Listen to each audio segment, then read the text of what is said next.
이제 말씀을 듣고자 합니다. 오늘 하나님 말씀은 신약성경 에베소서 3장 7절에서 9절 말씀입니다. 신약성경 에베소서 3장 7절에서 9절 말씀입니다. 다 찾으신 대로 제가 여러분 앞에 봉독해 드립니다. 이 복음을 위하여 그의 능력이 역사하시는 대로 내게 주신 하나님의 은혜의 선물을 따라 내가 일꾼이 되었노라. 모든 성도 중에 지극히 작은 자보다 더 작은 나에게 이 은혜를 주신 것은 측량할 수 없는 그리스도의 풍성을 이방인에게 전하게 하시고 영원부터 만물을 창조하신 하나님 속에 감췄던 비밀의 경륜이 어떠한 것을 드러내게 하려 하시니라. 아멘. 이제 우리 에베소서 강의를 보고 계신데 오늘은 27번째 시간으로 소제목은 하나님의 사역자입니다. 지난 시간에 여러분 들은 대로 사도 바울 선생은 이방인의 사역자로서 이제 이방인과 유대인에게 이방인들이 그리스도 안에서 하나가 되어진, 그래서 교회 안에서 이방인도 없고 유대인도 없고 오직 그리스도의 성도들밖에 없다. 이것에 대해서 사도는 복음을 전했습니다. 오늘 사도 바울 선생은 자기 자신이 하나님 일꾼, 즉 사역자가 되었는데 그리스도를 이방에 전하는 것이고, 그리고 그것이 바로 뭐다? 하나님 속에 감춰진 비밀들, 그리스도, 바로 복음, 이것을 전하는 것, 이것이 그의 사명이다. 오늘도 우리에게 이렇게 말하고 있습니다. 이와 같이 하나님의 부르심을 입은 사역자는 그리스도를 드러내는 것, 이것이 그들의 사명입니다. 오직 그리스도. 그래서 초대교회나 지금이나 이 세상은 그리스도를 싫어하는 세상입니다. 이 세상은 그리스도를 좋아하는 사람이 별로 없습니다. 신자들 외에는. 그래서 제가 여러분 주보 뒤에 2부 예배 때 함께 나눌 그것에 대해서 제가 적어놓은 것이 있습니다. 여러분들 그것을 참조하시기 바랍니다.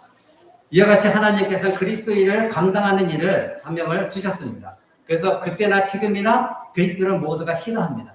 그래서 사역자들이 사명을 감당하는 데는 많은 고난과 역경이 따르게 되어 있습니다. 그래서 세상에 맞추어서 세상 사람들에게 듣기 좋은 말하는 거짓 사역자들이 많이 나타나게 되어 있고, 그때나 지금이나 거짓 교사들, 거짓말하는 설교자들이 많이 있는 것이 사실입니다. 왜냐하면 그 사람들에게 맞는, 그리스도를 싫어하는, 진리를 싫어하는 사람들에게 맞는 말을 전해주고자 그들의 거짓 교사들이 일어났습니다. 모든 성경은 그러나 예수 그리스도를 말하고 있고, 그리고 당연히 성경의 핵심, 그리고 사역자들의 핵심은 누가 되어야 되냐면 예수 그리스도를 드러내는 것입니다. 그래서 오늘 사도 바울 선생도 오늘 본문 가운데 자기 자신을 일꾼으로 삼아 주신 것보다 하나님의 은혜의 선물을 따라서 일꾼으로 세워줬다. 그래서 자기의 사명은 뭐다? 8절에 보니까 그리스도의 풍성함을 이방인들에게, 그리스도의 풍성함을 전해주는 것, 이것이 그의 소명이었습니다. 그래서 9절에 가니까 하나님 속에 감춰진 비밀, 지난 시간에 배웠죠? 바로 복음의 비밀, 감춰졌던 건데 드러나진 것, 자기에게 계시해 주신 것, 그것을 사람들에게 나타내 보여주는, 그것이 자기 자신의 사명이었습니다. 여러분들은 TV를 보거나 유튜브를 듣거나 라디오 듣거나 어떤 설교를 들었을 때 그것이 진정한 설교인가 아니면 거짓 교사의 말인가, 여러분은 구분할 수가 있으십니까? 아마도 굉장히 어려울 것입니다. 쉬운 일은 아닐 것입니다. 거짓 가르침도, 즉 거짓 교사들이 TV나 또는 유튜브나 이런 데서 나오는 그들의 말도 교묘하기 때문에 우리에게 완전히 설득력 있게 들리기 때문에 우리는 그것을 분간하기가 힘듭니다. 만약에 쉽게 분간할 수 있다면 이단에 빠지지는 않겠죠. 그리고 만약에 쉽게 분간할 수 있다면 여러분들이 참된 설교자의 말을 들을 수가 있겠죠. 그러나 그들이 말하는 것이 성경의 가르침과 일치하다는 것을 알기 전까지는 많은 시간이 필요하고 노력이 필요합니다. 왜냐하면 거짓 교사들도, 거짓 설교자들도 언제나 하나님에 대해서 이야기합니다. 예수 그리스도에 대해서 이야기합니다. 그리고 성경의 몇 구절을 인용하기도 합니다. 그러니 그들의 말이 다 틀렸다고 할 수도 없고, 그렇다고 해서 다 맞다고 할 수 없는 아주 혼동스러운 것이 사실인 것입니다. 왜냐하면 그들이 말하는 것이 제법 그럴듯하게 들리고 있기 때문입니다. 그러나 거짓 교사들의 가르침 중에 핵심적으로 잘못된 것은 무엇이냐면 그리스도가 빠져 있습니다. 그리스도의 십자가가 빠져 있습니다. 죄에 대한 것이 빠져 있습니다. 하나님의 구원의 계획이 빠져 있습니다. 장차 다가올 그리스도의 심판주로 오실 예수님에 대해 빠져 있습니다. 그리고 그리스도인들이라면 앞으로 그리스도 때문에 어떻게 살아야 되느냐? 성화의 삶, 거룩한 싸움을 싸워나가는 것, 이런 것들이 다 빠져 있는 것, 그것이 바로 거짓 교사들의 가르침입니다.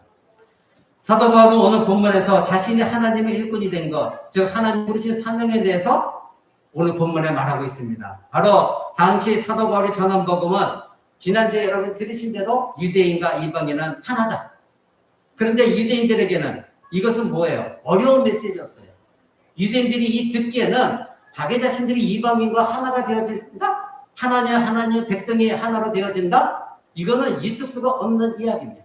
왜냐하면 그들의 그동안에 전통적으로 가르침 받은 것으로는 이방인들은 개와 돼지 같은 존재들인데 어떻게 우리는 하나님의 선민인데 하나님 특별히 택하신 백성들인데 우리가 어떻게 이방인들과 같이 하나가 될 수 있단 말인가? 유대 그리스도인들조차도 그렇게 생각했던 것입니다. 그러니 이 사도들, 아니 예수님이 살아계실 동안에도 예수님이 이런 복음을 전했을 때 유대인들이 그토록 예수님을 핍박했고 예수님을 그토록 미워했고 십자가 못 박아 죽이라고 외친 이유가 바로 이러한 이유입니다. 어떻게 이방인들에게 복음이 전달될 수 있느냐? 또 예수 그리스도는 우리가 믿었던 메시아가 아니다. 우리가 알고 있는 메시아, 구약에 약속한 메시아, 그 메시아는 정치적인 능력이 있고 그리고 군사력도 있고 리더십도 있고 그리고 이 세상 모든 사람들이 흠모할 만한 그러한 메시지를 갖고 있는 메시아인데 예수 그리스도는 이사야서에 예언한데도 우리가 어떻게 흠모할 만한 것이 아무것도 연약한 어린 순 같은 그런 모습으로 이 땅에 오셨거든요. 그러니까 이스라엘 백성 당시에 이스라엘 백성들은 그 예수 그리스도를 메시아라고 생각할 수가 없었습니다. 하나님의 이사야 선지자를 통하여 예수 그리스도께서 어떤 모습으로 오실 것인가를 말씀하셨음에도 불구하고 그들은 자기 생각 속에서 자기의 판단 속에서 자기의 가치관 속에서 메시아는 이럴 것이다. 그래서 그런 메시아를 기다렸기 때문에 정작 메시아가 와서 예수 그리스도께서 오셔서 참된 복음을 증거할 때는 예수 그리스도를 핍박했고 결국 십자가에 못 박아 죽게 한 것. 그것이 바로 유대인들입니다. 이제 이 유대인들이 사도들이 전한 복음의 메시지, 즉 유대인과 이방인은 하나다. 이것도 그들은 받아들일 수가 없는 가장 듣기 싫어하는 메시지였습니다. 그래서 사도 바울과 많은 사도들은 고난을 당하고 핍박을 받았습니다. 그러나 그리스도께서 그리스도 안에서 하나의 교회를 위해서 이 땅에 오셔서 고난당하시고 죽으셨고 그리고 부활 승천하시면 다시 오실 때까지 말씀하신 것이 바로 핵심이 유대인과 이방인은 하나다. 그리스도와 같은 백성이다. 이 가르침이십니다. 그래서 사도 바울은 이 예수 그리스도를 제외하고는 어떤 메시지도 다른 사람들에게 전하지 아니하였습니다. 신자들에게 필요한 생명과 경건에 속한 모든 것들은 무엇입니까? 그리스도 안에서만 발견되어져야 됩니다. 그래서 사도들의 설교를 보시면 언제나 그리스도 중심이었습니다. 하나님 중심이었습니다. 십자가 중심이었습니다. 그리스도만이 하나님의 지혜요. 그리스도만이 하나님의 능력이었기 때문에 그리스도를 전하는 것 외에는 그들은 자기의 생각에 많은 학식이 있었어도 결코 자기의 생각을 말하지 않았습니다. 그래서 사도 바울 선생은 고린도전서에 우리에게 이렇게 말하고 있습니다. 여러분 그 앞에 고린도전서 볼까요? 고린도전서 1장 18절입니다. 고린도전서 1장 18절 유명한 말씀입니다.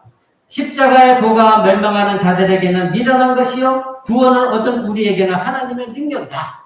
자, 십자가의 도라는 건 메시지입니다. 십자가의 이 메시지가 멸망당하는 자들, 즉 예수 그리스도를 믿지 않는 자들에게 미련한 것입니다.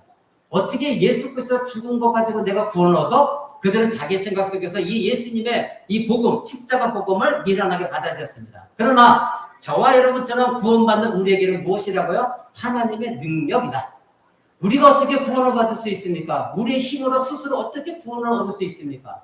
바로 사도들이 말하는 것은 하나님의 능력이다. 너희들이 이 메시지를 받아들고 믿으면 하나님 능력으로 너희를 구원하시는 것이다. 이렇게 말하고 있습니다. 유대인들에게는 십자가 복음이 걸림돌이었습니다. 이방인들에게는 하나님의 능력과 지혜였습니다. 이방인들은 받아들였기 때문에 하나님의 능력이요 지혜였지만 유대인들은 받아들이지 않았으니 바로 예수 그리스도가 그리고 십자가가 그들에게 걸림돌이었습니다. 그 밑에 21절 한번 보십시오. 하나님의 지혜에 있어서는 이 세상이 자기 지혜로 하나님을 알지 못하는 거로 하나님께서 전도하는 미련한 것으로 믿는 자들을 구원하시기를 기뻐하셨다. 예, 그렇습니다. 하나님의 지혜에 있어서는 이 세상 사람들이 어찌 하나님의 지혜를 알 수가 있겠습니까? 그들이 예수 그리스도를 믿지 않냐고 어떻게 하나님을 알 수가 있으며 하나님이 나를 구원하시기 위한 그 놀라운 지혜를 어떻게 알 수가 있겠습니까? 그래서 하나님께서는 복음의 전도를 통하여 복음의 메시지를 통하여 미련한 이 방법으로 하나님께서 구원하시기를 기뻐하셨다. 이렇게 성경은 말하고 있습니다. 그 밑에 23절, 24절 보십시오. 우리는 십자가에 못 박힌 그리스도를 전하니 유대인에게는 거리끼는 것이요 이방인에게 미련한 것이로되 오직 부르심을 입은 자들에게는 유대인이나 헬라인이나 그리스도는 하나님의 능력이요 하나님의 지혜다. 이렇게 분명히 예수 그리스도 중심적인 말을 하고 있습니다. 내용은 무엇입니까? 그들은 예수 그리스도가 그리고 그가 죽으신 십자가를 전했습니다. 근데 이런 것들은 유대인들에게 꺼리끼는 거예요. 유대인들은 듣기 싫은 거예요. 유대인들은 절대 예수 그리스도와 그가 죽은 십자가를 말하는 것을 듣기 싫어했습니다. 그러나 이방인들은 이것들이 이 복음이 자기들이 가지고 있는 철학, 그리스의 철학, 그때 당시에 유행했던 그리스 철학에는 맞지 않는 내용이에요. 어떻게 한 사람이 와서 죽었고 부활했고 그를 믿으면 구원 얻느냐? 이것은 그들의 생각 속에서 무엇입니까? 미련한 것이에요. 그러나 오직 부르심을 입은 자들에게는 그렇게 말하고 있죠? 오직 부르심을 입은 자들에게 누구입니까? 하나님께서 택하심을 받은 자들. 저와 여러분. 그때 당시에는 사도들의 가르침을 받았던 지난주에 말씀드렸던 루디아라는 여인. 그 여인 한 사람만을 하나님께서 마음을 여셔서 그 많은 사람 중에서도 그 여인의 부르심을 받고 그들이 그 여인은 하나님의 교회를 세워나갔습니다. 그것이 바로 빌립보 교회였습니다. 그 여인 한 사람으로 교회가 세워져 갔습니다. 이와 같이 하나님은 능력으로서 하나님의 일을 행하시는 것입니다. 그래서 사도는 그렇게 말합니다. 2장 1절부터 보십시오. 5절까지 있습니다. 형제들아 내가 너희에게 나아가 하나님의 증거를 전할 때에 말과 지혜의 아름다움으로 하지 아니하였다. 여러분 이 말씀을 잘 기억하시기 바랍니다. 사도들은 거짓 교사들처럼 자기의 생각을 말하지 않았습니다. 자기가 이 대사도도 말씀을 전할 때 어떻게 전했다고요? 자기의 말, 자기의 지혜, 아름다운 말로 하지 않았다. 즉 달콤한 말로 절대 말씀을 전하지 않았다. 이렇게 사도 바울은 말하고 있습니다. 2절 보십시오. 내가 너희 중에서 예수 그리스도와 그의 십자가에 못 박히신 것 외에는 아무것도 알지 아니하기로 작정했다. 사도 바울은 그때 당시에 율법에 능통했었고 그리고 하나님의 아는 그 율법의 지식이 충만한 사람입니다. 그리고 그리스도 철학계도 능통한 사람이었기 때문에 이제 그리스도 철학자들에게도 복음을 전도할 정도로 지식이 있었고 지혜가 있었던 사람입니다. 그런데 지금 그가 고백하는 것이 무엇입니까? 나는 예수 그리스도와 그가 죽으신 십자가, 못 박히신 십자가 외에는 아무것도 알지 않기로 작정했다. 내가 가지고 있는 모든 지식은 모두 그냥 배설물로 여기노라. 빌립보서에 그렇게 말하고 있죠. 자기가 이 세상에 알고 있던 지식은 아무것도 아니었다는 것입니다. 결국 예수 그리스도 외에는 아무것도 아니었다는 것을 깨달았습니다. 그래서 3절에 내가 너희 가운데 거할 때에 약하며 두려워하며 심히 떨었노라. 내 말과 전도함이 지혜에 권하는 말로 하지 아니하고 다만 성령의 나타남과 능력으로 하여 너희 믿음이 사람의 지혜에 있지 아니하고 다만 하나님의 능력에 있게 하려 하였노라. 아멘. 굉장히 중요한 말씀입니다. 사도 바울 선생은 자기의 생각, 자기의 방법, 오늘날 거짓 교사처럼 자기의 모든 생각들을 지휘시키려고 한 것이 아니라 바로 하나님의 능력으로 자기의 생각은 다 버리고 오직 예수 그리스도의 가르침, 하나님의 구원의 계획, 자기 자신에게 계시해 주셨던 그 말씀만 전하였다는 것입니다. 그래서 자기는 지혜의 말로, 자기의 지혜 있는 말로 여러 가지 말을 하지 않았다는 것입니다. 왜냐하면 오직 하나님의 말씀의 능력이 나타나져야 되기 때문에 그렇게 했다는 것입니다. 사랑하는 성도 여러분, 이와 같이 그때 당시 사도들은 오직 하나님 말씀, 즉 예수 그리스도 중심, 십자가 중심적인 말씀만 전했습니다. 물론 이 말씀을 싫어하는 사람들이 너무나 많이 있었습니다. 그러기에 핍박을 당했습니다. 오늘 사도 바울 선생은 오늘 본문에서 에베소서 3장 7절 9절에서 이방인에게 그리스도의 영광의 풍성함과 하나님의 비밀의 계시를 자기가 맡았다. 근데 이 말씀과 비슷한 말씀을 골로새서 1장에서 하는 것을 우리는 보게 됩니다. 우리 골로새서 한번 볼까요? 골로새서 1장 27절입니다. 골로새서 1장 27절에 오늘 우리의 본문 말씀 에베소서 2장 7절의 9절의 말씀과 같은 내용입니다. 골로새서 1장 27절. 하나님이 그들로 하여금 이 비밀의 영광이 이방인 가운데 어떻게 풍성한 것을 알게 하려 하심이라. 이 비밀은 너희 안에 계신 그리스도시다. 곧 영광의 소망이시다. 즉 그 비밀은 예수 그리스도의 영광입니다. 이를 위해서 사도 바울 선생은 복음을 전했습니다. 바로 사도 바울 선생의 목적은 그리스도를 전파하는 것입니다. 자기의 생각을 전하는 것이 아닙니다. 즉 그리스도 안에 있는 헤아릴 수 없는 그 영광의 풍성함이 무엇인가? 그리고 창세전부터 있었던 하나님께서 세우신 구원의 계획이 무엇이냐? 그것에 대해서 모든 사람들에게 알려주는 것. 그것이 바로 사도 바울 선생이 가진 사명이었습니다. 그래서 그가 28절에 이렇게 말합니다. 우리가 그를 전파하여, 여기서 그가 누구입니까? 예수 그리스도입니다. 우리가 그 예수 그리스도를 전파하여 각 사람을 권하고 모든 지혜로 각 사람을 가르치면 각 사람을 그리스도 안에서 뭐로? 완전한 자로 세우려 합니다. 이것이 사도 바울 선생이 가지고 있던 사명이었습니다. 사도 바울의 목적은 무엇입니까? 그리스도를 전파하는 것. 그리스도 안에 있는 헤아릴 수 없는 그 영광의 풍성함을 전하는 것. 그리고 그리스도 안에서 저와 여러분들이 온전하게 되어지는 것. 이것이 바로 사도 바울 선생의 사명을 받은 목적입니다. 그러려면 여러분 이 그리스도를 알려면, 그리스도의 영광의 풍성함을 알려면, 십자가를 알려면 누가 있어야 됩니까? 사도 바울 같이 전파하는 자가 있어야 될 것 아닙니까? 누군가가 전파해야 알아들을 것 아닙니까? 그래서 사도 바울 선생은 로마서에서 이렇게 말합니다. 로마서 10장 14절 다시 한번 봅니다. 로마서로 돌아가서 로마서 10장 14절에 이렇게 말하고 있죠. 그런즉 저희가 믿지 아니하는 일을 어찌 부르리요? 듣지도 못한 일을 어찌 믿으리요? 전파하는 자가 없다면 어찌 듣겠느냐? 반드시 하나님의 복음을 전파하는 자, 하나님 메시지를 전하는 자가 있어야 들을 거 아니냐? 그래서 들어야 믿을 거 아니냐? 믿어야 그 사람들이 그리스도 안에 들어올 거 아니냐? 그래야 그들이 구원을 얻을 것 아니냐? 그래야 그것이 구속의 완성을 이루는 거 아니냐? 그래야 그들이 나중에 예수님 재림하셨을 때에 심판을 피하는 길이 아니냐? 이렇게 말하는 것입니다. 자, 그렇다면 이 로마서 10장 13절 말씀이, 14절 말씀이 바로 무엇입니까?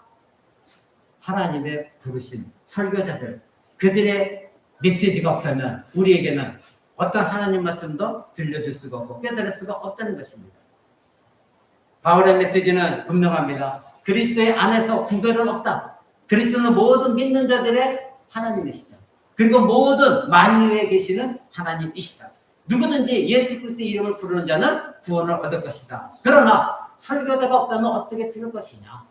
전파자가 없다면 어떻게 예수 그리스도를 만날 수가 있느냐? 이렇게 말하고 있는 것입니다. 그래서 사도의 가르침은 언제나 그리스도의 중심적인 말을 전하는 것, 그것이 설교자가 되어야 된다. 이렇게 우리에게 가르쳐주고 있습니다. 하나님께서 설교자를 부르신 이유는 바로 이런 것입니다. 우리 고린도후서를 한번 봅니다. 고린도후서 4장 5절을 봅니다. 사도 바울 선생은 우리에게 이렇게 말씀하고 있습니다. 4장 5절에 우리가 우리를 전파하는 것이 아니라 오직 그리스도 예수의 주 되신 것과 또 예수를 위하여 우리가 너희의 종된 것을 전파한다. 분명히 사도 바울은 못 받고 있습니다. 우리가 우리를 전파하는 것이 아니라, 이 얘기는 무엇입니까?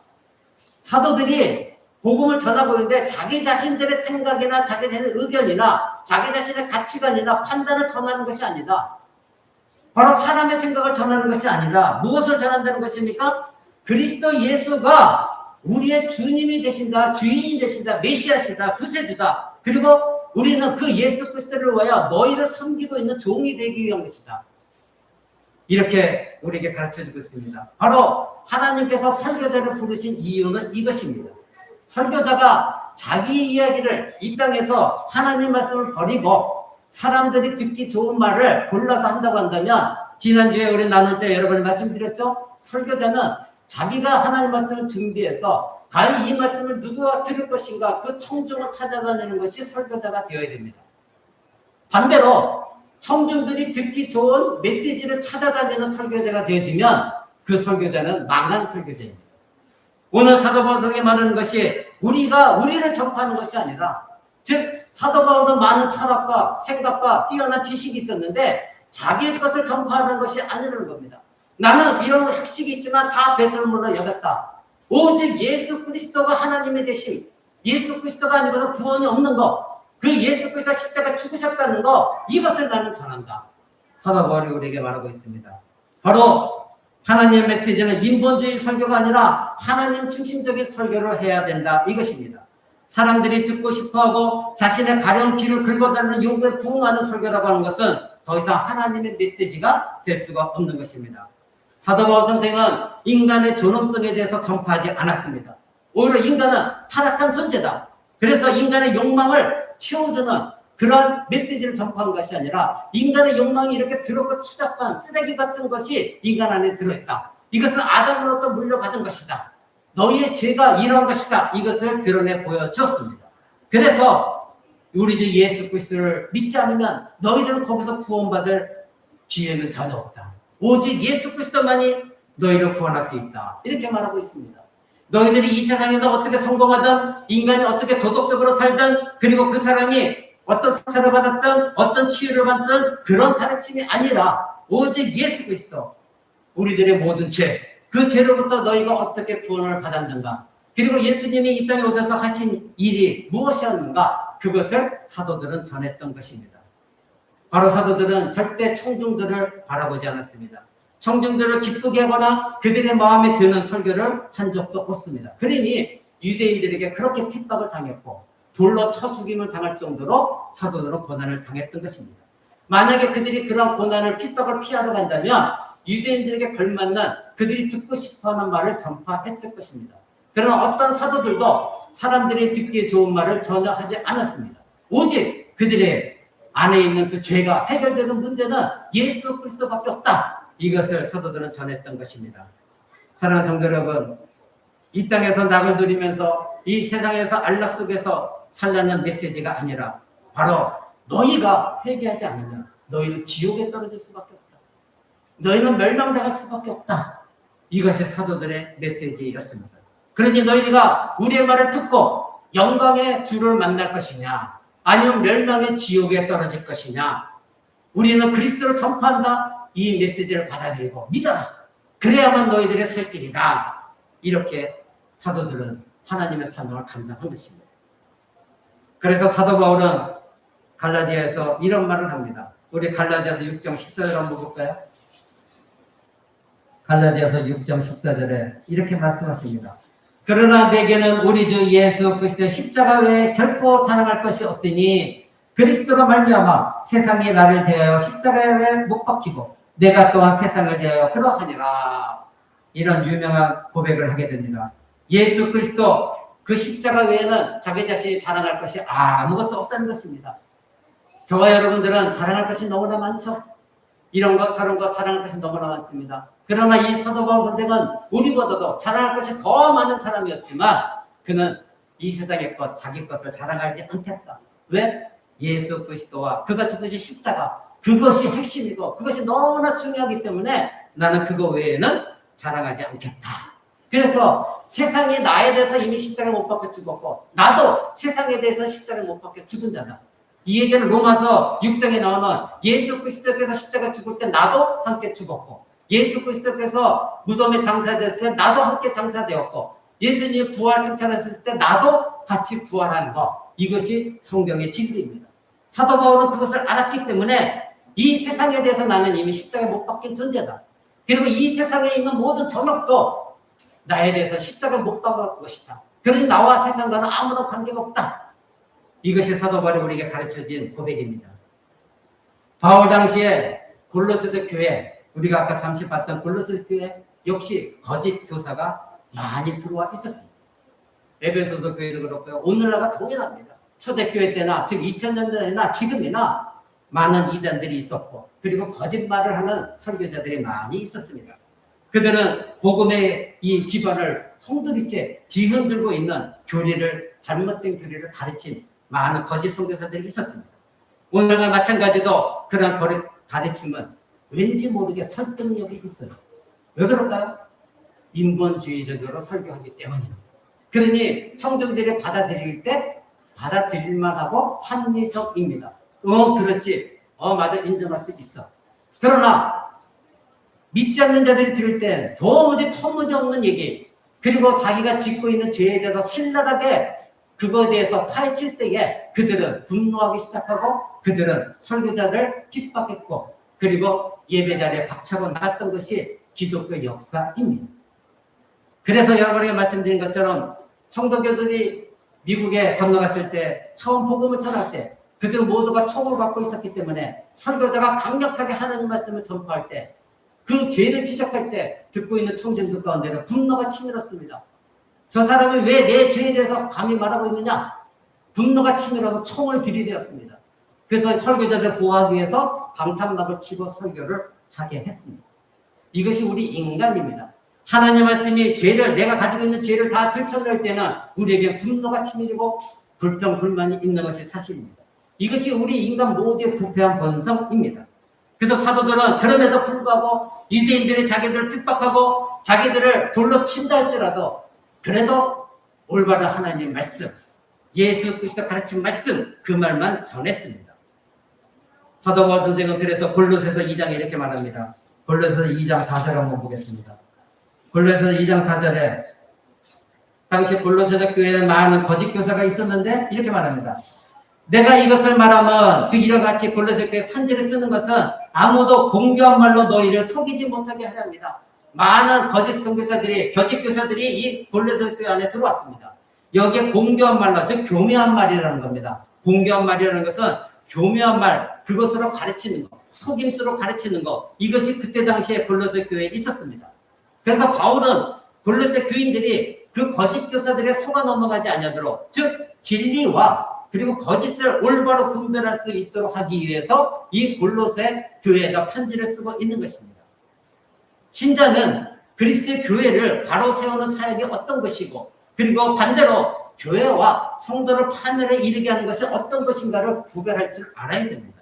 여러분들은 이미 성경 공부를 했고 많은 설교를 들었기 때문에 무엇이 진리이고 거짓인가를 어느 정도 구분을 할 수 있습니다. 사도 바울 선생은 모든 서신서에서 이 신자들이 복음에 신실한 사역자들과 그리고 거짓 사역자들, 이것을 분별할 수 있게 되기를 원하여서 서신서들을 각 교회에 보낸 것입니다. 사랑하는 성도 여러분, 사역자들에게는 고난과 수고가 따릅니다.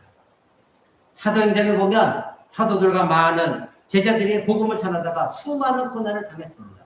그들이 무슨 잘못을 했습니까? 아닙니다. 오직 하나님의 생명의 말씀을 전했는데 전할 때마다 누구나 어디서나 언제나 똑같은 핍박을 당했습니다. 유대인들은 이방인들의 마음을 선동해서 이 바울과 사도들을 돌로 쳐 죽이게 했고, 그리고 회방했고 방해했고, 그리고 사도들이 병자를 고쳤음에도 불구하고 오히려 사람들 충동질해서 이 사도들이 하나님의 사명 감당하는 것을 회방했습니다. 바울과 여러 사도들은 기쁨의 복음을 전해주었지만 그들이 전한 기쁨의 소식은 오히려 사도들에게는 폭동으로 되돌아온 것이 다반사였습니다. 바울과 여러 사도들이 신실한 사역을 했지만 오히려 고난을 받으면서도 사도행전을 계속 여러분 읽어보시면 그들은 기뻐했다. 성령으로 충만해서 오히려 기뻐했다. 감옥에 있으면서도 기뻐했고 매 맞으면서도 기뻐했고 감사했습니다. 바로 그들이 설교자였습니다. 무엇 때문이었습니까? 그들은 자기 자신이 하나님의 온전한 메시지를 전하지만 그럼에도 이러한 핍박을 당하는 것이 교회를 위한 것이라는 것을 알았기 때문입니다. 교회를 세워나가는 동안에 이런 핍박이 있다는 것을 이미 예수님도 말씀하셨고 그러기에 그들은 고난을 받는 것을 당연한 것으로 여겼습니다. 그들이 받은 모든 고난은 하나님의 백성에게 유익이 되는 것이었기 때문에 하나님의 교회가 세워져가고 하나님의 백성들이 일어나는 것이기 때문에 그들은 예수 그리스도를 생각하면서 우리가 고난당하는 것을 보고 성도들은 예수님이 이 땅에서 오셔서 복음 전하실 때 예수님도 저 사도들처럼 더한 고난을 당하셨고 더한 핍박을 당하셨고 더한 십자가에 죽음까지 당하셨다는 것, 그래서 사도들의 고난을 통해서 성도들이 배워나가기를 깨닫기를 사도들은 원했습니다. 그래서 그들은 그런 핍박 가운데서도 오히려 그것을 기뻐하면서 교회가 온전히 세워져 나가기 위해 자기 자신의 핍박당하는 것까지 감수하고 순교를 당한 것입니다. 사랑하는 성도 여러분, 그래서 사도 바울은 골로새서 2장 24절 이렇게 고백합니다. 1장 그 앞에 24절을 보십시오. 내가 이제 너희를 위하여 받는 괴로움을 기뻐하고 그리스도의 남은 고난을 그의 몸된 교회를 위하여 내 육체에 채우노라. 너무나 유명한 말씀입니다. 생각해 보십시오. 그리스도의 남은 고난을 자기 육체에 채우겠답니다. 여러분, 예수님께서 우리를 위해 당하신 고난, 예수님께서 우리를 당한 십자가 죽음에 부족한 부분은 전혀 없습니다. 완전하게 성취하셨습니다. 근데 사도 바울 선생이 지금 말하고 있는 것은 예수 그리스도께 남은 고난이 있는데 그 남은 고난을 자기 육체에 채우겠다. 이게 도대체 무슨 말입니까? 예수님은 이 땅에서 이미 모든 걸 다 이루시고 하늘에 승천하셔서 하나님 보좌 우편에 앉아 계신데 도대체 예수님이 우리를 위해 구원 사역하는 것에 부족한 부분이 무엇이 있길래 예수님의 남은 고난이 있다고 말할 것일까요? 이것은 바로 자기 자신과 사도들이 예수님의 이 땅에서 승천하시고 나서 자기들에게 주신 그 사명, 그것은 그리스도의 사명이었습니다. 그것을 감당할 때 그들이 받는 고난이 있습니다. 그러기에 만약에 예수님이 죽으시고 부활하시지 않냐고 이 땅에 계속 계셨다면, 그래서 예수님이 그런 복음의 사역을 감당하셨다면 예수님 계속해서 이런 고난을 당하실 것인데, 이제는 예수님 부활 승천하셨고 이제는 이것을 우리가 감당하는 것이다.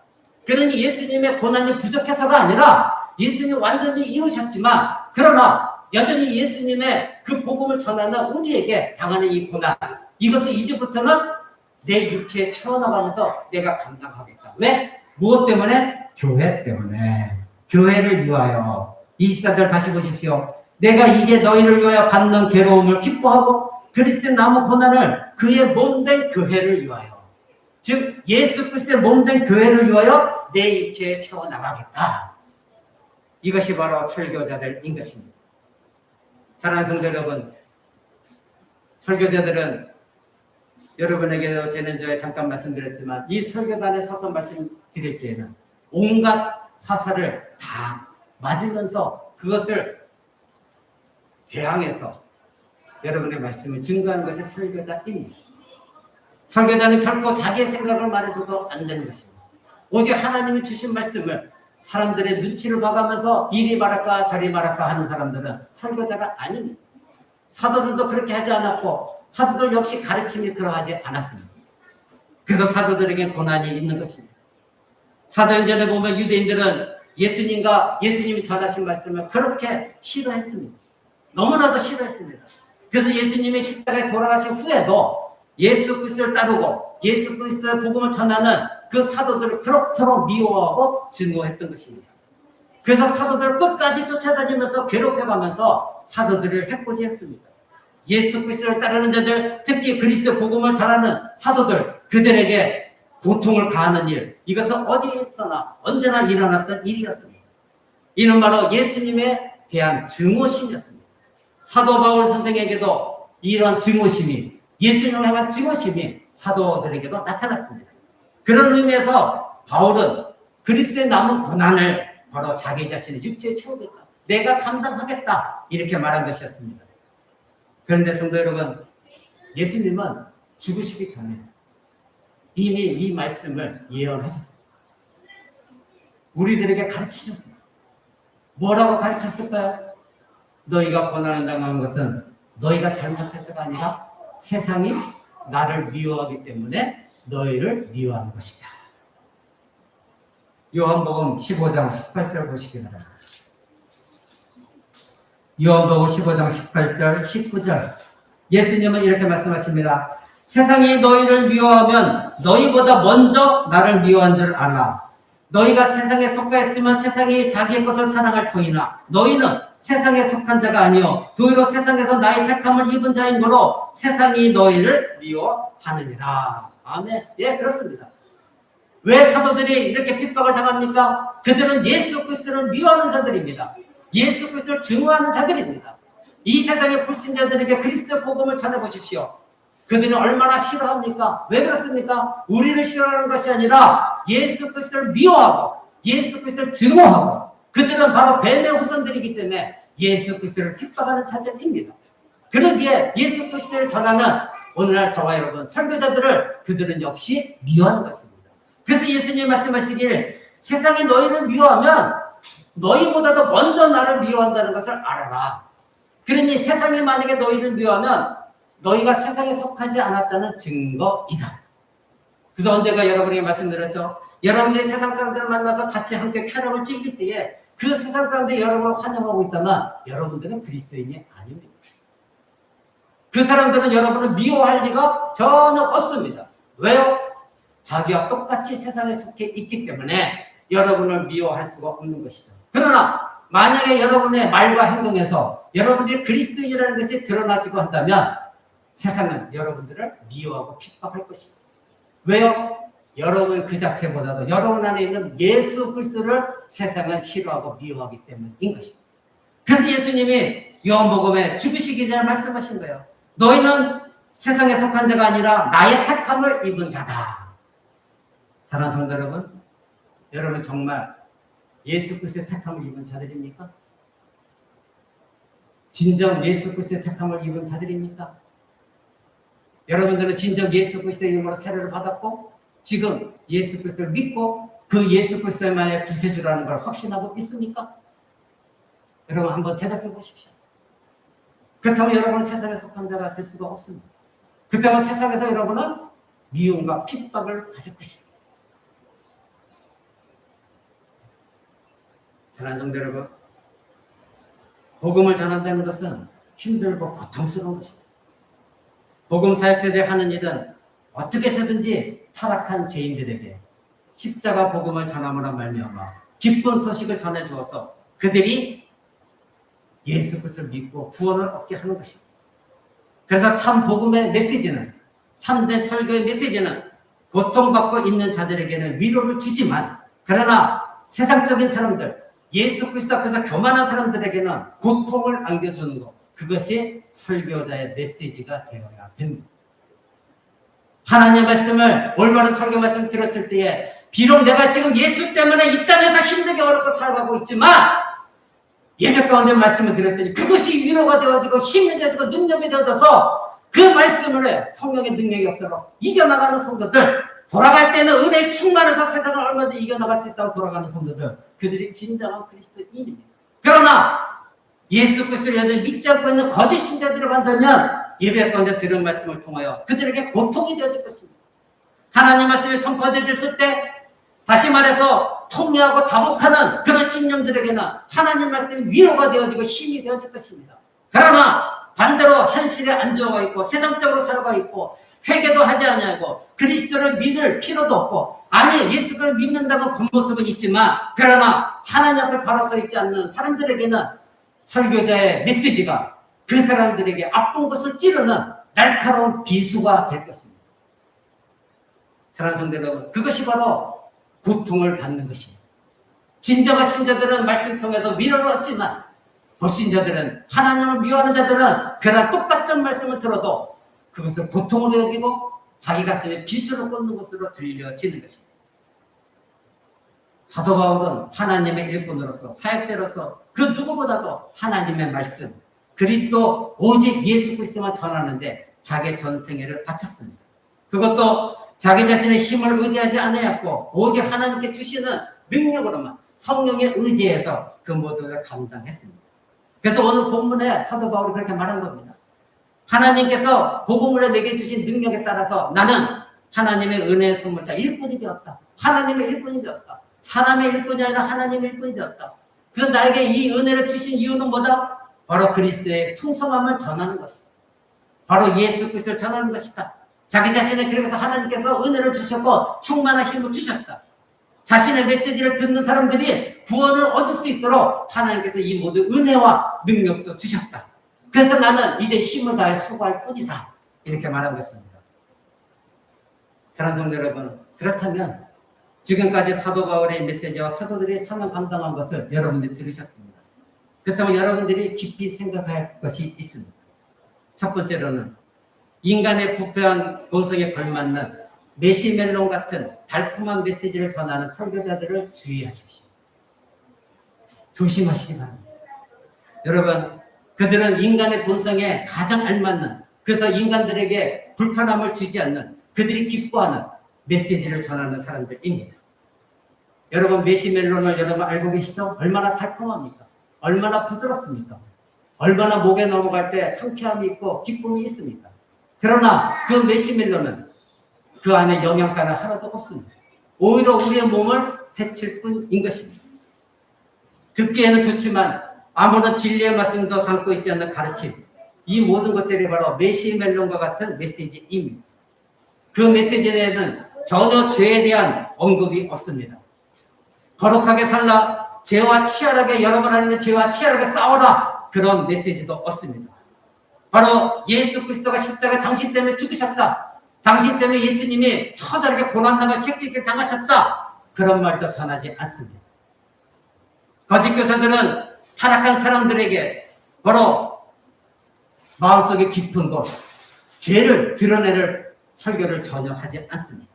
그러니 그런 말씀 속에서 내가 죄인인지도 모르고 나는 교회 다녔으니, 그래서 예수님 말씀한 대로 주여 주여 부른다고 부르짖는다고 해서 다 하나님 나라에 들어가는 것이 아니다. 하나님 뜻대로 행하는 자가 천국에 들어간다. 그 하나님 뜻대로 행하는 것이 무엇입니까? 하나님은 이 땅에 예수 그리스도를 보내주셨습니다.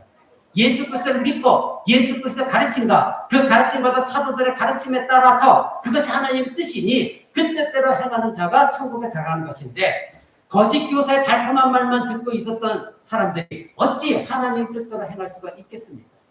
입으로는 주여 주여 부르짖고 있지만 그들에게 예수의 생명도 없고 예수의 십자가도 사랑하지 않냐고, 온전한 자기 자신의 죄를 비수처럼 꽂을 때는 화를 내고 분노할 뿐이지 그것에 대해서 회개하지 않는 자들이 어떻게 천국 시민이 될 수가 있단 말입니다. 사랑하는 성도 여러분, 그래서 사도 바울은 디모데후서에게 이렇게 말합니다. 디모데후서 4장 3절을 보시기 바랍니다. 디모데후서 4장 3절입니다. 이렇게 말합니다. 때가 이르리니, 지금이 그 때입니다.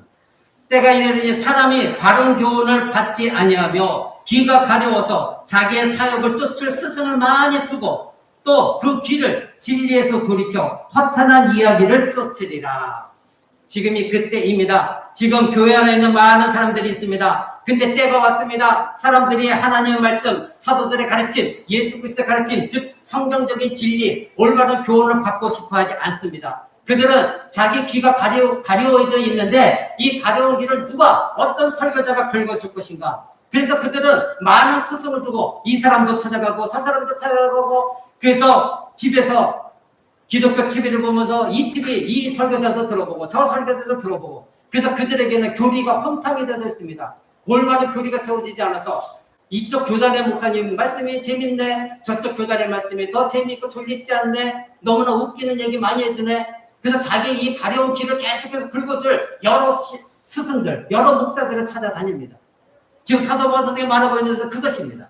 그런데 그들이 그 귀를 그런 허탄한 데서 돌이키지 않고 허탄한 그 말만 쫓아다니고 있다. 그때가 지금인 것입니다. 여러분, 여러분에게 지금 듣기에 달콤한 말, 메시멜로 같은 그런 말, 여러분의 영혼을 해칩니다.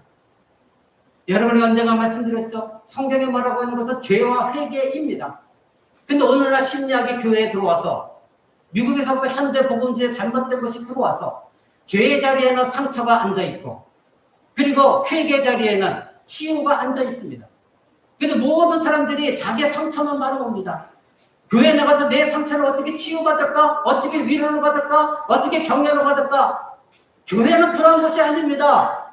내 상처를 바라보는 것이 아니라 자기 자신 안에 있는 그 죄를 바라보게 하는 것, 그것이 교회입니다. 그것이 설교자입니다. 근데 여러분은 계속 내 상처만 바라보면서 어떤 설교자가 내 상처를 치유해 줄 것인가? 자기 자신에 있는 그 죄만 해결되어지면 자기 상처 모든 것을 다 해결되어지는데 내 상처만 바라보면서 자기 죄는 보지를 않습니다. 그러니 거짓 교사들은 그런 사람들에게 가장 알맞는 달콤한 메시멜로 같은 말로 치유해 줍니다. 그러니 당장은 얼마나 기쁨이 있겠습니까? 당장은 얼마나 행복하겠습니까? 그러나 여러분들이 하나님 앞에 바로 서겠습니까? 그 말씀 가지고 여러분의 영혼을 파헤치고 멸망시키는 메시멜로 같은 말씀에 여러분 귀 기울이고 있습니까? 여러분의 상처에 다시 죄가 앉아 있어야 됩니다. 그리고 여러분들이 치유를 원하는 그 자리에 회개가 있어야 되는 것입니다. 그것이 성경의 가르침입니다.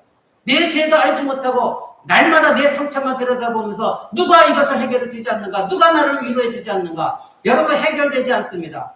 여러분들이 내가 먼저 죄인이라는 걸 깨달았을 때에 내 상처는 하나님 앞에 회개할 때 저절로 치유되어지는 것입니다. 하나님의 은혜로 치유되어지는 것입니다. 사람의 말로가 아닙니다. 사람의 위로에 여러분 매달리지 마십시오. 성경 공부 시간에 말씀드렸죠. 여러분 오늘 여러분에게 달콤한 혀로 여러분을 유로했던 그 사람이 내일 아니 오늘 돌아가다가 여러분에게 다시 상처를 줄 수 있는 사람입니다. 여러분의 달콤한 말로 속삭여주던 설교자의 말이 언젠가 그 설교자가 여러분의 배신하고 여러분의 등에 칼을 꽂을 수 있는 사람들입니다. 왜 사람을 믿습니까? 왜 사람을 의지하려 합니까? 여러분은 하나님 백성입니다. 여러분 안에 그리스도가 계십니다. 여러분 안에 성령 하나님이 계십니다. 그렇다고 그러면 선포되지는 말씀을 가지고 성령 하나님께 의지하여 싸워나갈 생각을 하셔야지 왜 사람에게 기대하고 있습니까? 오늘 사도 바울 선생도 절대 그런 달콤한 말을 전하지 않았습니다. 오직 예수 그리스도와 십자가를 전하면서 우리는 이와 같이 죄인이다. 너희가 이것을 알아야 하나님 백성이 되어진다. 이렇게 복음을 전했습니다. 두 번째로 여러분이 깊이 생각해야 될 것은 교회에 세우신 설교자들을 위해서 여러분들은 기도하셔야 됩니다. 말씀의 사역자들도 똑같이 부패한 존재들입니다. 그들도 역시 고난은 싫어합니다. 그리고 사람의 인정도 받고 싶은 유혹에 빠지게 됩니다. 저도 마찬가지입니다. 그래서 여러분들이 부탁드렸죠? 제가 설교단에 내려갈 때 은혜 받았습니다. 이런 말을 하지 마십시오. 그래서 설교자를 죽이는 것입니다. 교만해지기 시작합니다. 여러분들이 마음에 은혜를 받았다면 하나님께 감사하십시오. 그리고 설교자를 위해서 기도하십시오. 우리 설교자님이, 목사님이 올바른 말씀을 전하도록 설교자를 위해서 기도해 주는 것, 그것이 여러분의 사명입니다. 설교자도 여러분과 같이 인간적인 좋은 인간관계를 맺고 싶어 합니다. 왜 아니겠습니까? 좋은 음식 먹고 서로 교제하며 세상 얘기하면서 시간 가는 줄 모르고 할 수 있습니다. 저도 그것이 편할 때가 있습니다. 아무리 개혁주의 목사를 할지라도 목사들도 좋은 게 좋은 것이다. 남에게 상처 주지 말고 좋은 말만 하고 그냥 넘어가자. 그래서 가급적 하고 싶지 않은 말, 그런 말도 하고 싶은 유혹을 받을 때가 있습니다. 하나님은 분명히 이런 말씀을 전하는데 이 말씀을 전하면 저 성도가 상처받을까봐, 이 성도가 상처받을까봐, 저 사람이 내 다음 주에 안 나올까봐. 그래서 하나님 주신 말씀도 전하지 않는 그 설교자, 끊임없이 싸움이 있는 것이 사실입니다. 그러나 설교자는 하나님 주신 말씀 그대로 전파해야 됩니다. 그것이 여러분의 영혼을 살리는 길입니다. 그것이 여러분이 죄악 가운데, 고난 가운데, 역경 가운데 벗어나는 길인 것입니다. 그래서 설교자를 위한 여러분들의 기도가 필요합니다. 여러분 얼마나 저를 위해서 기도해주고 계십니까? 여러분 자신의 처한 문제들은 아마 피땀 흘려 기도할 수 있을지 모르겠으나 여러분의 영혼을 다루고 여러분의 영혼의 메시지를 전하는 설교자를 위해서 얼마나 여러분의 눈물 뿌려 기도하셨습니까? 이 포럼대교에 온 이후로 이 포럼대교의 설교자가 온전히 하나님 말씀만 전하게 해달라고, 피곤치 않게 해달라고, 하나님의 능력만 입어서 전하게 해달라고, 그래서 내 안에 있는 죄를 송두리째 드러낼 수 있는 말씀을 전하게 해달라고 여러분 얼마나 저를 위해서 기도하셨습니까? 기도하지 않는 사람은 이 설교자의 말을 달갑게 듣지 않습니다. 그러나 설교자로서 눈물 뿌려 기도하는 사람은 맞습니다. 하나님, 오늘 저 설교자, 내가 기도한 저 설교자 입술을 통하여 오늘 하나님 말씀을 듣게 하시니 감사합니다. 내 죄악이 또한 이것이었군요. 내가 알지 못했던 것이 이것이었군요. 깨닫게 주셔서 감사합니다. 돌아가는 사람이 진정한 신자들입니다. 사랑하는 성도 여러분, 하나님의 사역자로 부르심을 일꾼들은 하나님의 말씀을 이루어야 됩니다. 하나님의 말씀을 이루는 것, 그것이 바로 하나님께서 설교자를 세우신 이유입니다. 여러분 골로새서 1장 28절 아까 보던 대로 한번 들어갑니다. 골로새서 1장 28절 25절 읽습니다. 25절. 내가 교회에 일꾼 된 것은 하나님이 너희를 위하여 내게 주신 경륜을 따라 하나님의 말씀을 이루려 하심이라. 이렇게 말하고 있죠. 사도 바울 선생님이 하나님의 일꾼이 되었습니다. 예수 그리스도를 전파하는 일꾼으로 사명을 받았습니다. 이제 이방인 교회, 에베소서 교회도 세웠습니다. 그리고 골로새서 교인들에게도 이방인 교회에게 지금 서신서를 보내고 있습니다. 바로 하나님께서 나에게 그리스도의 풍성한 그 은혜를, 영광을 전하려고 하는데 그 말은 모든 것들이 뭐다? 하나님의 말씀을 이루는 것이다. 이렇게 말하고 있습니다. 내가 교회에 일꾼 된 것은 하나님이 너희를 위하여 내게 주신 경륜을 따라 너희를 위하여 하나님 주신 거예요. 그것 따라 하나님의 말씀을 이루려 합니다. 그것이 자기가 일꾼된, 즉 사명감을 받은 목적이라는 것입니다. 그럼 여기서 하나님 말씀을 이루다, 이 뜻이 무엇인지 아십니까? 이것은 온전히, 즉 하나님 말씀을, 성경에 담긴 내용들을 하나도 빠짐없이, 숨김없이 다 전한다는 의미입니다. 그것이 바로 하나님 말씀을 이루다, 이 뜻입니다. 그러나 거짓 교사들 보십시오. 자기 입맛에 따라서 자기가 하고 싶은 말만, 성경 백구절만 뽑아서 메시지를 전합니다. 그러나 사도 바울이 우리에게 가르쳐준 것은, 하나님 말씀을 이루는 것은 어떤 것도 숨겨서도 안 되고 모든 것들 다 하나도 빠짐없이 말씀을 전하는 것, 이것이 하나님 말씀을 이루는 것이다, 이렇게 우리에게 가르쳐주고 있는 것입니다. 또한 사역자들의 말씀은 항상 그리스도 중심이어야 됩니다. 그래서 사도 바울은 28절에 이렇게 말합니다. 우리가 그를 전파하고, 그가 누구입니까? 예수 그리스도입니다. 앞서서는 사도 바울 선생이 우리가 우리를 전하는 것이 아니다, 그리스도를 전하는 것이다, 이렇게 말씀했죠. 바로 그리스도를 전파하고 이렇게 말하고 있습니다. 즉 예수 그리스도만 전파해야 됩니다. 왜 그렇습니까?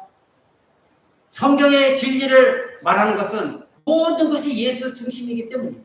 그래서 예수님께서는 요한복음 5장 39절에 이렇게 말씀하셨습니다. 너희가 성경에서 영생을 얻는 줄 생각하고 성경을 연구하거니와 이 성경이 곧 내게 대해서 증거하는 것이다. 유대인들에게 하신 말씀입니다. 너희들가 지금 성경을 잘 알고 있다고 하지? 그래서 성경의 내용들을 지금 잘 알고 배우고 있지? 그런데 그 성경을 만약에 읽었다면 나를 알았을 것이다. 왜? 그 성경이 나에 대해서 증언하고 있는데 너희들은 지금 나를 핍박하고 있다. 그러니 너희는 성경을 모르는 자들이다. 왜? 성경의 모든 내용은 나에 대해서 말하고 있는 것이다. 예수님이 그렇게 말씀하셨습니다. 사랑하는 성도 여러분, 모든 성경은 바로 예수 그리스도, 그 한 분만을 향해서 달려왔습니다. 그래서 신실한 사역자들은 예수님에 대해서 말씀해야 되고, 그리고 예수님께서 하신 일, 그리고 장차 우리가 가르침에 따라 어떻게 살아야 되는가, 예수님이 어떻게 성육신하셨는가, 어떻게 고난과 죽음을 당하셨는가, 어떻게 십자가에 죽으셨는가, 그리고 지금 부활승천하셔서 하나님 보좌 우편에서 우리의 중보자로서 지금 어떤 일을 하고 계신가, 그리고 장차 산자와 죽은 자를 심판하실 심판자로 오실 그 예수 그리스도, 그분에 대해서 분명하게 우리는 성경적으로 전해야 되는 것입니다. 여러분, 그 28절에 한번 보십시오. 우리가 그를 전파하여 각 사람을 권하고, 이런 말이 나오죠. 여기서 권하고, 이 말이 한국말로 잘못된 번역입니다. 영어 성경이나 요즘 나오는 성경에는 제대로 되어 있습니다. 이것은 우리가 이렇게 저렇게 해보십시오 하고 권하는 그런 의미의 권하고가 아닙니다. 이것은 영어 성경에도 분명히 정확하게 번역을 했고 요즘 나오는 성경에도 정확하게 말하고 있는데, 이것은 경고하다 의미입니다. 하나님의 말씀을 가지고 전파하면서 각 사람들에게 경고하는 것입니다. 즉 사람들이 잘못하고 있는 모든 것들을 지적하고 그들이 그 일에서 잘못하고 있어서 돌이키도록, 그래서 그들에게 경고해 준다는 것입니다. 회개하지 않냐고 불순종한 이들에게 성경에서 말씀하고 있는 그 성경의 말씀, 하나님 말씀을, 즉 하나님의 심판을 알려주고, 그래서 그들에게 경고장을 날리라는 것입니다. 봐라, 네가 그렇게 살지 않으면 너희들은 하나님의 심판을 피할 길이 없을 것이다. 이것이 경고의 말씀인 것입니다. 모든 사람들이 이런 경고의 메시지를 들어야만 그리스도께 달려가 구원을 얻기 때문인 것입니다. 그리고 가르치는 일, 경고하는 일, 이 모든 것은 동전의 양면입니다. 가르쳐야 되지만 또 경고도 있어야 되는 것입니다. 그래서 설교자의 말을 들었을 때에 나의 잘못한 것들이 설교자를 통해서 그대로 내 죄악에 드러나서 하나님의 경고를 받아, 이렇게 살면 안 되는 거구나, 다시 회개하고 하나님께 돌아오게 하는 것, 그것이 바로 설교자들의 몫인 것입니다. 여러분, 마지막 부분 1장 28절 보십시오. 이렇게 말합니다. 우리가 그를 전하여 각 사람을 권하고 모든 지혜도 각 사람을 가르침은 각 사람을 어떻게 하게 해요? 그리스도 안에서 온전한 자로 세우려고. 그리스도 앞에서, 그리스도 안에서 우리가 온전한 자, 완전한 자로 세우기 위하여 사도 바울 선생의 말씀을 증거하고 있는 것입니다. 이것이 그들의 목적이었습니다. 올바른 말씀, 올바른 메시지, 결국은 우리가, 저와 여러분이 하나님 앞에 합당한 자로, 구원받기 합당한 자로 서 있도록, 그래서 이 땅에 자기 자신이 세상적으로 머물러 있는 것이 아니라 하나님 앞에 하나님께서 만족하시는 신자로 세워지는 것, 그것을 위해서 복음을 전한다. 그것이 무엇입니까? 여러분의 영적 성장입니다. 언제까지 어린아이의 심령, 어린아이의 신앙을 가지고 있을 것입니까? 언제까지 젖먹이 신앙에서 머물러 있을 것입니까? 이제 단단한 식물을 먹어야 할 때입니다. 하나님 말씀을 더욱더 가르쳐 달라고. 어떻게 하면 하나님 말씀의 깊이를 더 알 수 있을까? 여러분들 설교자에게 매달려야 됩니다. 그것이 장성한 자입니다. 그래서 그런 자들은 계속해서 하나님 말씀을 통하여 영적인 성장되어서 하나님 앞에 완전한 대로 세우는 것이 사도들의 목적이었습니다. 그러나 거짓 교사들은 하나님 말씀을 이루는 것, 즉 아까 이루는 것이 무엇이라고 했죠? 빠짐없이, 숨김없이 다 전해주는 것. 그러나 거짓 선교사들은 하나님 말씀을 이루는 것, 이것이 없습니다. 자기의 메시지를 전하고 싶을 때 하나님 이 말씀이 걸림돌 되면 빼버리고 숨기고 말하지 않는 것. 그러나 그들도 어느 정도는 하나님 말씀을 전하죠. 그리고 그러나 그 말씀은 온전한 말씀이 아닌 것입니다. 자기의 필요에 따라서 선택적으로 전할 뿐인 것입니다. 그들은 신구약 성경에 있는 예수 그리스도의 가르침을 완전하게 전하지 않는 사람들입니다. 그러기에 그들의 생각을 가르치고 가치관을 가르치고 성도들이 지금 오늘 이 시간에 어떤 말을 듣기를 원하는가, 그것을만 매몰되어서 그들이 기뻐하며 돌아갈 수 있는 말만 전하는 것, 그것이 거짓 교사들입니다. 그렇다면 여러분, 이 말씀을 듣고 있는 여러분의 자세는 어떠해야 되겠습니까? 만약 여러분이 성경을 펼쳐서 목사가 전한 메시지를 깊이 상고해 보니까 이것이 진짜 하나님 말씀이구나, 그것이야말로 정말 하나님의 지혜로 경고하신 말씀이구나, 그래서 하나님의 신실한 말씀을 선포한 것이구나. 만약 그렇다면 여러분은 어떻게 해야 됩니까? 여러분 어떤 자세로 그 말씀을 받아들여야 됩니까? 데살로니가전서 1장을 한번 보겠습니다. 2장 보겠습니다. 지금 골로새서 펼치고 있죠? 조금 뒤로 가면은 데살로니가전서가 있습니다. 데살로니가전서 2장 13절입니다. 데살로니가 교회는 사도로부터 칭찬을 받았습니다. 제가 읽어드립니다. 이러므로 우리가 하나님께 쉬지 않고 감사함은 너희가 우리에게 들은 바 하나님의 말씀을 받을 때에 사람의 말로 아니하고 하나님의 말씀으로 받음이니 진실로 그러하다. 이 말씀이 또한 너희 믿는 자의 속에서 역사하느니라. 형제들아, 너희가 그리스도 예수 안에서 유대에 있는 하나님의 교회들을 본받는 자 되었으니 저희가 유대인에게 고난을 받은 것 같이 너희도 너희 나라 사람들에게 동일한 것을 받았다. 자, 이 데살로니가 사람들은 어떻게 말씀을 받아들였습니까? 하나님의 말씀을, 사도들이 전한 말씀을, 즉 오늘날 설교자의 설교 말씀을 들을 때에, 받을 때에 사람의 말로 받지 아니하고 하나님의 말씀으로 받았다. 사랑하는 성도 여러분, 그래서 제가 설교 전에 다 같이 기도할 때 이 내용을 항상 기도하고 있는 거 여러분 아시죠? 하나님, 설교자는 사람 바라보지 아니고 오직 하나님 말씀을 전하게 하시고, 우리 코람대교 성도들은 말씀을 들을 때 사람의 말로 듣지 말고 하나님 말씀으로 들을 수 있게 해달라고 기도하는 거 여러분 들으셨을 것입니다. 데살로니가 교회에 있는 사람들이 이런 성도들이었습니다. 사도들이 전한 말씀을 사람의 말로 듣지 않았습니다. 하나님의 말씀으로 들었습니다. 그래서 이들은 많은 사람들에게 본이 되어졌습니다. 이들은 성령의 기쁨을 받았습니다. 그 앞에 1장 보시겠습니까? 1장 6절을 한번 보십시오.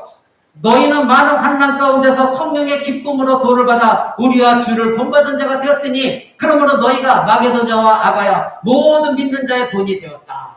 여러분, 이들이 평안한 상태 속에서 이 말씀을 듣고 있습니까? 아닙니다. 데살로니가 교회는 많은 핍박이 있었습니다. 사도들을 끝까지 쫓아온 유대인들로 많은 회방이 있는 교회였습니다. 그래서 너희가 지금 많은 환난 가운데서도 성령의 기쁨으로 하나님의 말씀을 지금 받고 있다.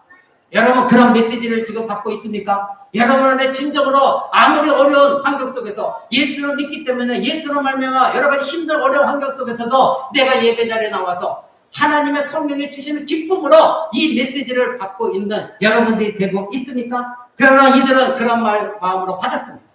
밖에서는 환경이 변화되지 않았습니다. 여전히 핍박과 고난과 위기가 있습니다. 그럼에도 사도들의 말한 메시지를 성령의 기쁨으로 메시지로 받아들였습니다.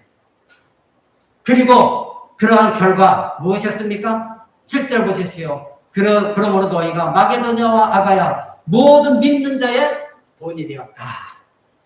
당시 데살로니가 교회 근방에 있는 많은 교회가 있었습니다. 근데 이 데살로니가 교회가, 이 작은 교회가 이와 같이 하나님의 메시지를 사람의 말로 받지 않냐고 하나님 말씀을 받아들였더니 그 주위에 있는 모든 교회가 야, 저 교회가 정말로 참된 교회구나. 저 교회에 있는 성도들이 진정한 성도들이구나. 저들을 우리를 본받을 수가 없을까? 믿음의 본이 되어졌다. 이렇게 성경은 기록하고 있습니다. 사랑하는 성도 여러분, 말씀 맺고자 합니다. 사도 바울 선생은 자신을 하나님의 일꾼으로 하나님의 비밀을 알려주는 자로서 전도자로서 살아왔습니다. 오직 성경, 오직 예수 그리스도, 오직 그리스도 중심적인 말씀을 전했습니다. 그는 많은 이단들과 거짓 교사들의 가르침에 대해서 성도들에게 경고했습니다. 너희들이 그 메시멜로 같은 달콤한 말에 넘어가지 말라. 너희들의 그 가려운 길을 긁어줄 많은 스승들을 쫓아다니지 말라. 하나님의 메시지가 너에게 올바른 메시지라면 그 말씀만 붙들어라. 그 설교자의 말을 들어라. 그러나 우리는 지금도 메시멜로 같은 말을 전해줄 자들을 찾아다니는 허탄한 이야기를 쫓는 우리들이 아닙니다. 사랑하는 성도 여러분, 경고의 메시지를 드리려고 하십시오.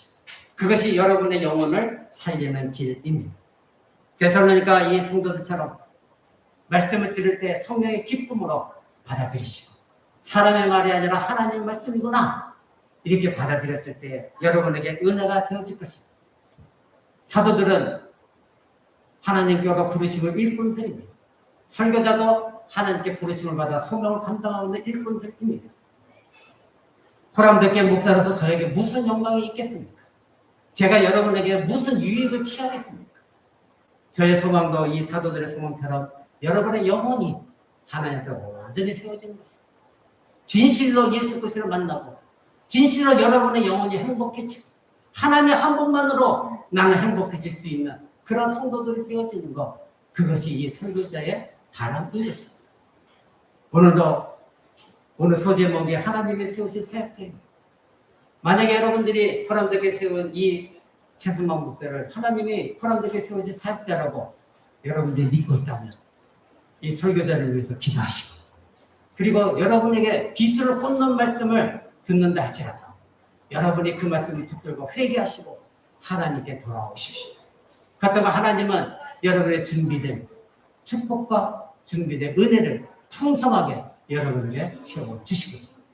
우리 다 같이 기도하겠습니다.